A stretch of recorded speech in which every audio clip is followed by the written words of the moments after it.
नमस्कार, बहुत स्वागत है आपका। इंडिया वॉइस देख रहे हैं आप और मैं हूं आपके साथ शिवम सोनी।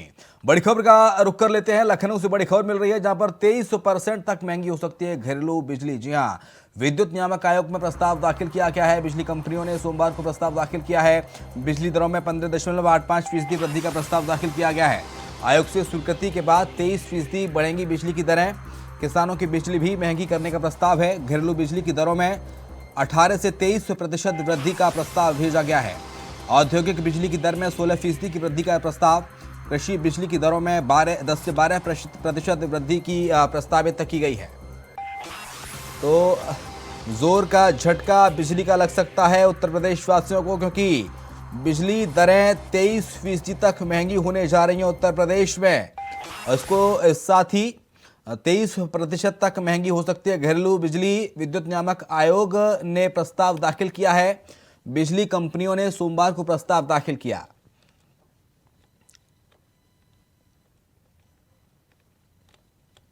तो बिजली दरों में 15.85% वृद्धि का प्रस्ताव दाखिल किया गया है। आयोग से स्वीकृति के बाद 23% महंगी हो जाएगी बिजली की दरें बढ़ जाएंगी, लोगों का बिल ज्यादा आएगा और जाहिर तौर पर ये जो महंगाई की मार एक बार फिर से बिजली की पड़ने वाली है उत्तर प्रदेश वासियों पर। किसानों की बिजली भी महंगी करने का प्रस्ताव है। इसमें घरेलू बिजली की दरों में 18 से 23% वृद्धि का प्रस्ताव है।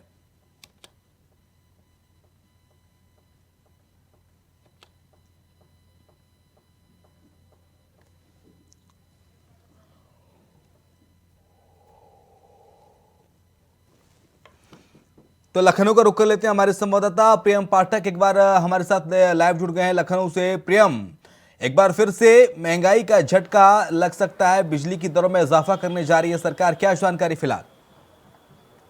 बिल्कुल शिवम, देखिए लंबे समय से बिजली की दरों को बढ़ाने को लेकर बिजली विभाग की तरफ से लंबे समय से प्रयास किए जा रहा है और कहीं ना कहीं उसी के चलते अब जिस तरीके से बिजली विभाग की तरफ से विद्युत नियामक आयोग को अपनी एक रिपोर्ट सौंपी गई है, जिसमें जो बिजली विभाग का जो घाटा है उसको पूरा करने के लिए जो बिजली के दर हैं उनको बढ़ाने की बात कही गई है और इस दर को 15.85% से लेकर 23% तक बढ़ाने के लिए जो है घरेलू जो कनेक्शन है उनके लिए इसमें प्रस्ताव रखा गया है। तो कहीं ना कहीं अगर ये प्रस्ताव को मंजूरी मिलती है तो जो घरेलू कनेक्शन के जो उपभोक्ता हैं उनके ऊपर जो है कहीं ना कहीं कह सकते हैं बिजली का तगड़ा झटका लगता हुआ दिखाई देगा और कहीं ना कहीं उसके जो रेट हैं वो बढ़े हुए नजर आएंगे और बढ़े हुए रेटों के जरिए कहीं ना कहीं लगातार जिस तरीके से महंगाई आम लोगों की कमर तोड़ रही है, लगातार महंगाई जो है वो अनकंट्रोल्ड जो है वो नजर आ रही है, तो उसका साफ तौर पर कहीं ना कहीं फीडबैक जो है वो देखने को मिलेगा और उसमें लोगों को इसमें जो है समस्याओं का सामना करना पड़ेगा।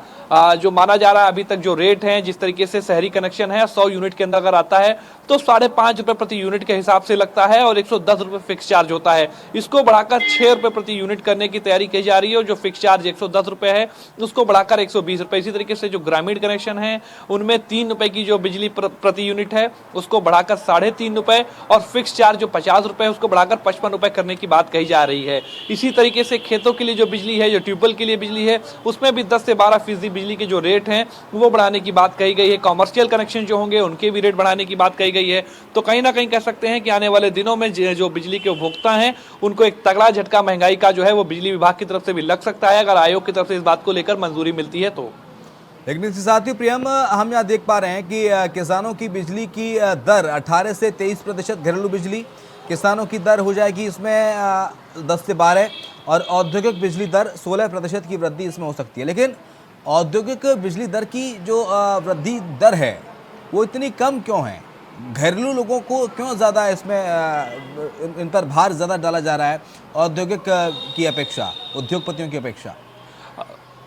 देखिए औद्योगिक क्षेत्र में जो है बड़े स्तर पर बिजली की जो है वो खपत होती है, ऐसे में उसमें अगर थोड़ा भी परिवर्तन होगा तो इसका एक बड़ा असर औद्योगिक क्षेत्र पर पड़ेगा और कहीं ना कहीं वो उसका भी जो बढ़े हुए औद्योगिक क्षेत्र में जो बिजली के रेट होंगे उसका कहीं ना कहीं घूम फिर के जो असर होगा वो आम लोगों पर ही घूम कर आएगा। तो इस बात को विभाग समझ रहा है, चूंकि उपभोक्ता जो हैं, जो निजी उपभोक्ता हैं, उनके पास जो खपत है वो औद्योगिक के हिसाब से अगर आप देखें तो बहुत कम है। तो ऐसे में उनके में रेट में अगर आप 18 से 23% के बीच में भी बढ़ाते हैं तो एक छोटा अमाउंट होगा, लेकिन अगर जब औद्योगिक क्षेत्र की बात करेंगे तो वहां पे बड़े जो है मात्रा में जो यूनिट्स हैं उनका प्रयोग होता है बिजली का हर महीने, तो उसमें अगर रेटों में इजाफा होगा तो बड़ा एक अंतर निकल के सामने आएगा। तो शायद इस बात को ध्यान में रखते हुए ही विभाग की तरफ से इस बात का जो प्रस्ताव है पूरा तैयार किया गया है, जिसमें इस बात का जिक्र किया गया है कि जो औद्योगिक क्षेत्र है उसमें तकरीबन 16% का महंगाई दर जो है बढ़ाने की बात कही गई है, जबकि निजी जो घरेलू कनेक्शन है उनमें 18 से लेकर 23% तक की वृद्धि करने की बात कही गई है।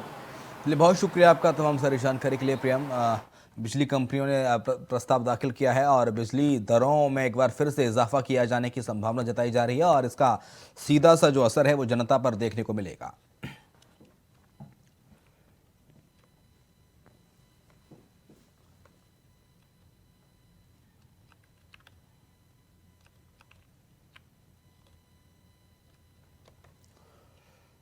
और लखनऊ से बड़ी खबर का रुख कर लेते हैं। समाजवादी पार्टी के सूत्रों के हवाले से बड़ी खबर मिल रही है। ट्विटर वॉर के बाद अखिलेश यादव का बड़ा फैसला, समाजवादी पार्टी की सोशल मीडिया टीम बदलेगी। जी हां, अब नई टीम देखेगी सोशल मीडिया का काम। ट्विटर वॉर के बाद सपा ने रणनीति बदली है, नई टीम सोशल मीडिया का काम संभालेगी। ये सूत्रों के हवाले से बड़ी खबर आ रही है। अखिलेश यादव ने बड़ा फैसला लिया है और अब जो सोशल मीडिया टीम है समाजवादी पार्टी की, वो अब बदलने जा रही है।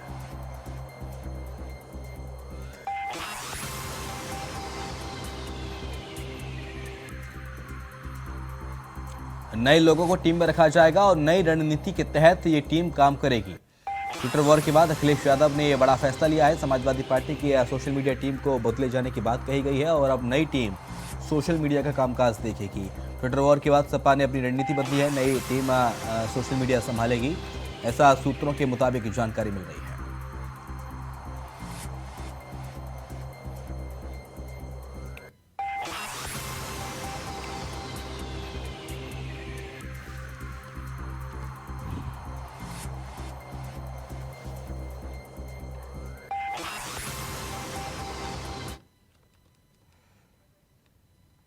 और लखनऊ से खबर, जहां पर गोमती नगर में अवैध रूप से चल रहा होटल सील हो गया है। विशाल खंड 2 में होटल बना था। होटल मिलानो कैफे सील कर दिया गया है। एलडीए की टीम ने पूरा होटल सील किया। संचालक समेत कई लोगों पर बवाल का आरोप है। मेजर अभिजीत की कार को जलाने का संचालक पर आरोप है। आगजनी करने वाले 5 लोगों की गिरफ्तारी हो चुकी है।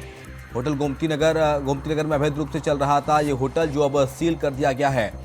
विशाल खंड 2 में बना है होटल मिलानो कैफे, सील किया गया। एलडीए की टीम ने इस पूरे होटल पर कार्रवाई की है। गोमती नगर में अवैध रूप से होटल चल रहा था जिसको सील किया गया। एलडीए की ओर से इस पूरी कार्रवाई को अंजाम दिया गया है। ये तस्वीर आपको दिखा रहे हैं, एलडीए द्वारा सील किया गया। दिनांक 10 जुलाई तारीख भी इसमें मेंशन की गई है। होटल मिलानो कैफे इसका नाम बताया जा रहा है, जिसको सील किया गया है।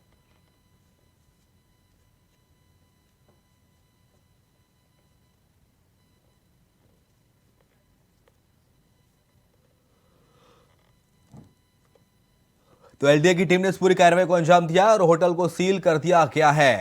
आपको बता दें कि होटल मिलानो कैफे सील किया गया है। संचालक समेत कई लोगों पर बवाल का आरोप है। मेजर अभिजीत की कार को जलाने का संचालक पर आरोप है। आगजनी करने वाले 5 लोगों की गिरफ्तारी फिलहाल हो चुकी है। चंदन का रुख कर लेते हैं, हमारे सहयोगी इस वक्त लखनऊ से लाइव जुड़ गए हैं। चंदन, मिलानो कैफे को सील किया गया एलडीए की टीम के द्वारा, फिलहाल क्या जानकारी आपके पास? देखिए शिवम, ये परसों देर रात का मामला है। मिलानो कैफे में जो एक कार्यक्रम चल रहा था और उसमें डीजे जो है काफी तेज बज रहा था। तो वही 2-3 घर छोड़ के वहां पर जो है मेजर अभिजीत सिंह रहते हैं, उनके बच्चे की तबीयत खराब थी, उन्होंने इसका विरोध किया।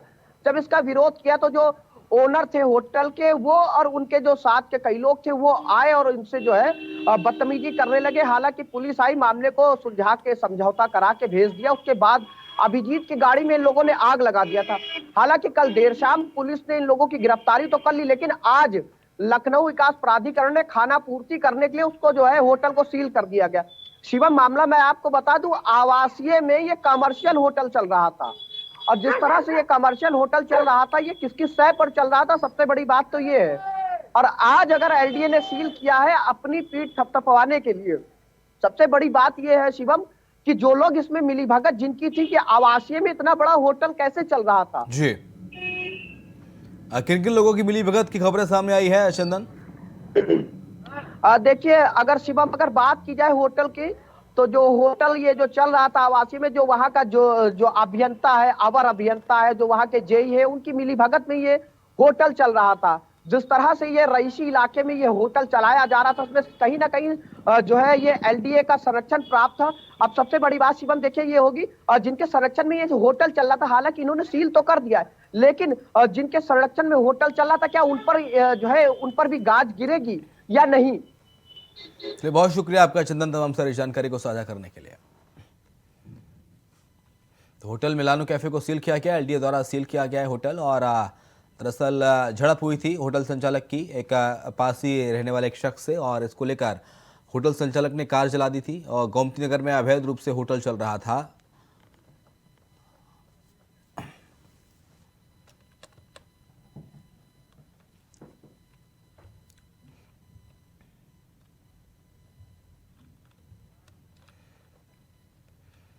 खबर कन्नौज से, जहां पर सपा अध्यक्ष अखिलेश यादव का आज कन्नौज दौरा है। माता फूलमती देवी मंदिर में दर्शन करेंगे अखिलेश यादव और इत्र उद्यमी के घर शोक संवेदना प्रकट करने जाएंगे। दोपहर 1 बजे फूलमती मंदिर पहुंचेंगे पूर्व मुख्यमंत्री अखिलेश यादव। तो आज कन्नौज दौरे पर हैं और इसके साथ ही मुख्यमंत्री फूल देवी मंदिर जाएंगे।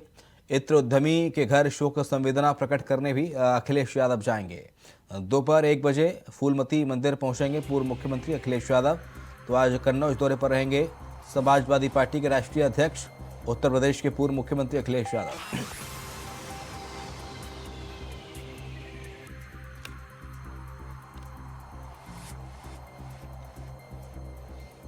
तो आज कन्नौज दौरे पर सपा प्रमुख अखिलेश यादव और इत्र उद्यमी के घर शोक संवेदना प्रकट करने जाएंगे अखिलेश यादव। ये बड़ी खबर, बड़ी जानकारी आपको बता रहे हैं। अखिलेश यादव का आज कन्नौज दौरा है। माता फूलमती देवी मंदिर में दर्शन करेंगे अखिलेश। इत्र उद्यमी के घर शोक संवेदना प्रकट करने जाएंगे। दोपहर 1 बजे फूलमती मंदिर पहुंचेंगे पूर्व मुख्यमंत्री अखिलेश यादव।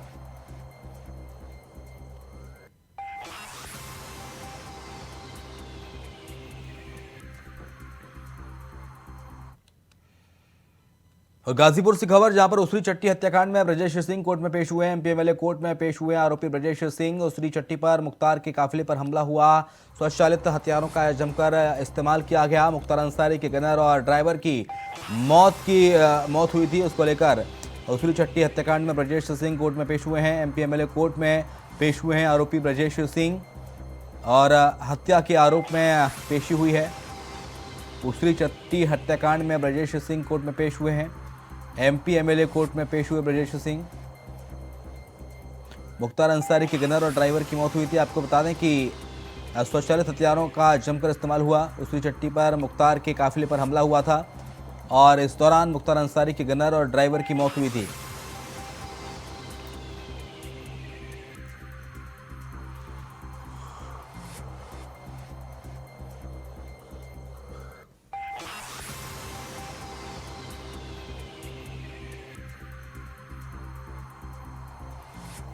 हमले में गनर और ड्राइवर की मौत हुई है। मुख्तार अंसारी के गनर और ड्राइवर की मौत हुई थी।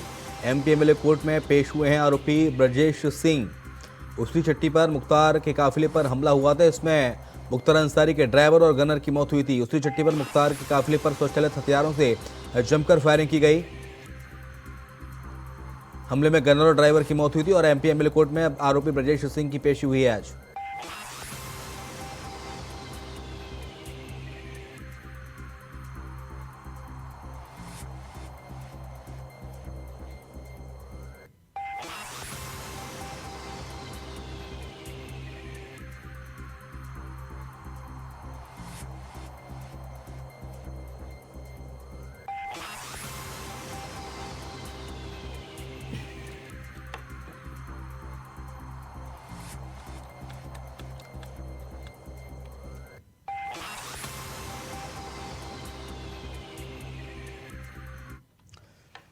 गाजियाबाद से खबर है, जहां पर विवाहिता के भाई बहनोई पर हमला हुआ है। विवाहिता के ससुरालियों ने हमला किया है। कार सवार ने ससुरालियों को कार से रौंदा। बैरियर गिराने पर गार्ड को भी टक्कर मारी। महिला ने ससुरालियों पर दर्ज कराई है एफआईआर। विवाहिता के भाई और बहनोई पर हमला हुआ। विवाहिता के ससुरालियों ने हमला किया है। बड़ी खबर, बड़ी जानकारी आपको बता रहे हैं।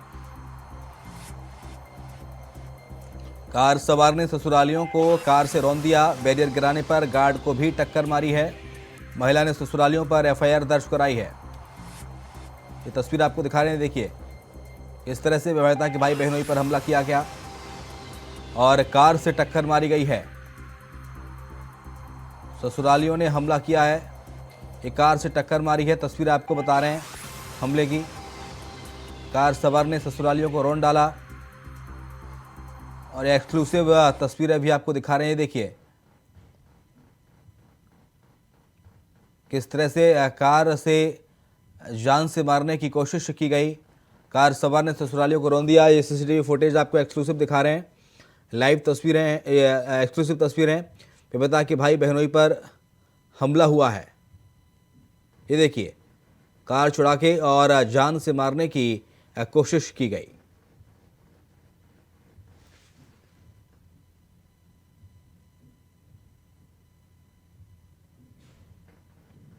गाजियाबाद से खबर, जहां पर बेवादा के भाई और बहनोई पर हमला हुआ है। बेवादा के ससुरालियों ने हमला किया और ये एक्सक्लूसिव फुटेज तस्वीर आपको दिखा रहे हैं सीसीटीवी की। कार सवार ने ससुरालियों को रौंद दिया। एक कार आती है और रौंद कर चली जाती है। महिला ने ससुरालियों पर एफआईआर दर्ज कराई है।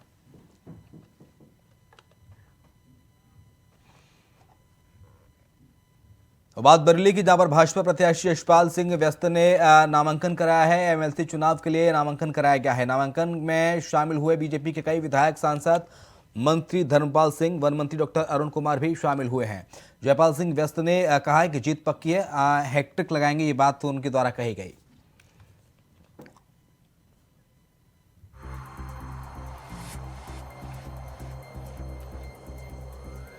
बीजेपी प्रत्याशी जयपाल सिंह व्यस्त ने नामांकन कराया। एमएलसी चुनाव के लिए नामांकन कराया है। नामांकन में शामिल हुए बीजेपी के कई विधायक, सांसद, मंत्री धर्मपाल सिंह, वन मंत्री डॉक्टर अरुण कुमार भी शामिल हुए। जयपाल सिंह व्यस्त ने कहा कि जीत पक्की है, हैट्रिक लगाएंगे, हैट्रिक।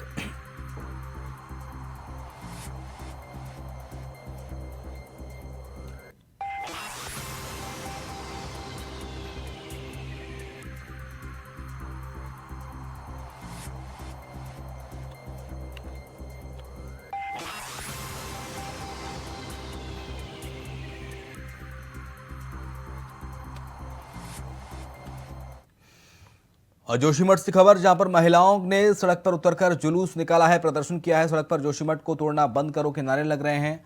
महिलाएं हाथों में बैनर लेकर जुलूस प्रदर्शन कर रही हैं। जोशीमठ को तोड़ना बंद करो, ये महिलाओं ने कहा। महिलाओं का सड़क पर उतरकर जुलूस, धरना, प्रदर्शन। सड़क पर जोशीमठ को तोड़ना बंद करो के नारे लग रहे हैं। महिलाओं का सड़क पर उतरकर जुलूस सामने आया है। सड़क पर जोशीमठ को तोड़ना बंद करो के नारे भी लगाए जा रहे हैं। महिलाओं ने हाथों में बैनर लेकर जुलूस प्रदर्शन किया और जोशीमठ को तोड़ना बंद करो, ये महिलाएं कह रही हैं। तस्वीरें भी आपको दिखा रहे हैं। दरअसल जो लाल निशान से उन घरों को चिन्हित किया गया था जिन घरों में दरारें आई थीं, और उसके विरोध में अब महिलाएं सड़क पर आ गई हैं। मोर्चा खोल लिया और कहा गया है कि सड़क पर घरों को तोड़ना बंद करो, जोशीमठ को तोड़ना बंद करो, ये बात महिलाएं कह रही हैं।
आगरा से खबर, जहां पर जिले में एसिड अटैक का शिकार हुई महिलाओं को मदद मिली है। एसिड अटैक पीड़िताओं से मिलने के बाद पुलिस कमिश्नर ने कार्रवाई की है।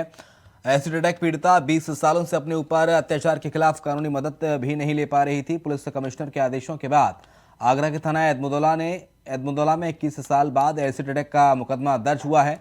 पुलिस आरोपियों की गिरफ्तारी का प्रयास कर रही है। गौरतलब है कि रामबाग एतमदौला क्षेत्र में रहने वाली पीड़िता के साथ वर्ष 2002 में एसिड अटैक की घटना हुई थी। पुलिस कमिश्नर से आश्वासन के बाद कार्रवाई हुई और एसिड अटैक पीड़िताओं ने राहत की सांस आना के लिए है। सभी ने पुलिस कमिश्नर का आभार भी जताया। उन्होंने कहा कि उन्हें इंसाफ की आस जगी है। अब उन्हें लगता है कि उनके गुनहगारों को सजा मिल पाएगी, उन्हें इंसाफ मिल पाएगा।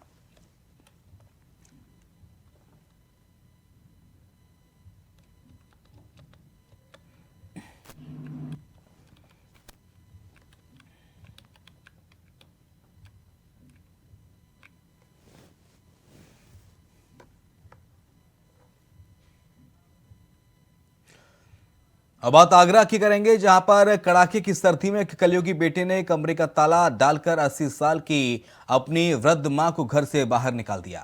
इसकी शिकायत बुजुर्ग महिला ने पुलिस कमिश्नर से की है। इस मामले में पुलिस कमिश्नर ने मानवीयता दिखाते हुए बुजुर्ग महिला को उसका हक दिलाकर घर भिजवाया। वहीं बेटे को अमानवीय व्यवहार न करने की चेतावनी देकर बुजुर्ग मां का ख्याल रखने की सलाह दी है। यदि भविष्य में इस तरह की हरकत की और उनके संज्ञान में आया तो उसके विरुद्ध कानूनी कार्रवाई की जाएगी। ये बात पुलिस कमिश्नर ने कही।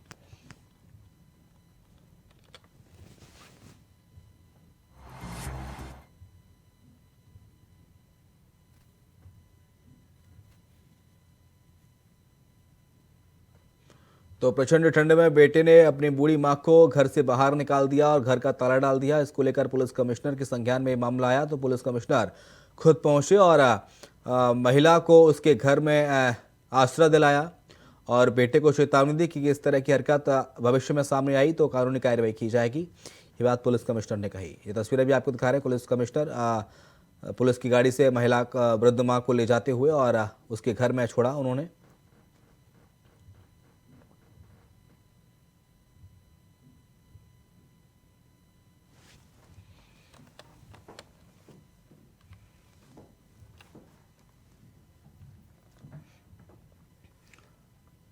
और अब मथुरा से खबर, जहां पर यमुना एक्सप्रेस वे पर घने कोहरे से सड़क हादसा हो गया। एक्सप्रेस वे पर आधा दर्जन गाड़ियां आपस में टकरा गईं। हादसे में करीब आधा दर्जन विदेशी सैलानी घायल हुए हैं। घायल हुए 2 विदेशी सैलानियों की हालत चिंताजनक है।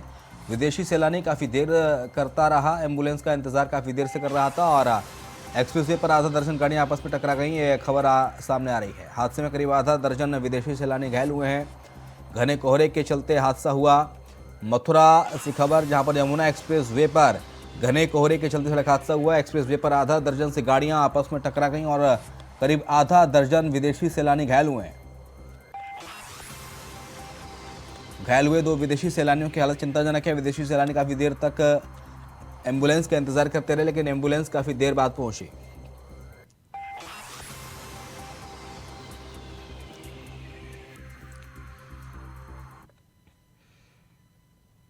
बुलेटिन में इतना ही। खबरें लगातार जारी हैं।